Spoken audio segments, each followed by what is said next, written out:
Revanth Reddy double bedroom ఇస్తాడు. Okay వద్దండి, మాకు వద్దు, మాకు రివర్ వద్దు, మాకు వద్దు. మా బిల్డింగ్ లో పెట్టుకొని డబుల్ బెడ్రూమ్ ఎట్లుంటాం చెప్పండి. డబుల్ బెడ్రూమ్ మేము వెళ్ళమండి అక్కడికి. డబుల్ బెడ్రూమ్ కాదు కదా, మాకు లక్షల కోట్లు ఇచ్చినా మేము ఈ ప్లేస్ ఖాళీ చేసి వెళ్ళం. మేము అంతే.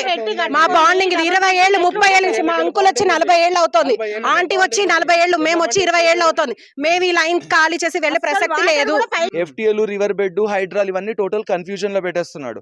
ఇప్పుడు ఇదంతా కూలగొట్టి గవర్నమెంట్ 53 కిలోమీటర్లు ఏం చేయాలనుకుంటుంది? 53 కిలోమీటర్లు. ఇప్పుడు రివర్ బెడ్ అనే దాంట్లో 3,000 కిలోమీటర్లు అక్వైర్ చేశాడు. ఓకే, ఇదంతా తీసుకొని ఏం చేద్దామని మనం ఇడికి వెళ్ళిపోతే ఒక IT పార్కులు, ఒక అమ్యూజ్మెంట్ పార్కులు చేయాలని. అప్పుడు అది రివర్ బెడ్లు రావా, వర్తించావా వాటికి? ఇది ఏంటి అంటే, ఏ గవర్నమెంట్ అయినా ఒక రెసిడెన్షియల్ ని చూసుకుంటారు. మనం ఉంటేనే ప్రజలు ఉంటేనే పాలన ఉంటది. ఇక్కడ ప్రజలే లేనప్పుడు ఆ పాలన ఎందుకు చెప్పండి? ఇది మా క్వశ్చన్, డైరెక్ట్ క్వశ్చన్.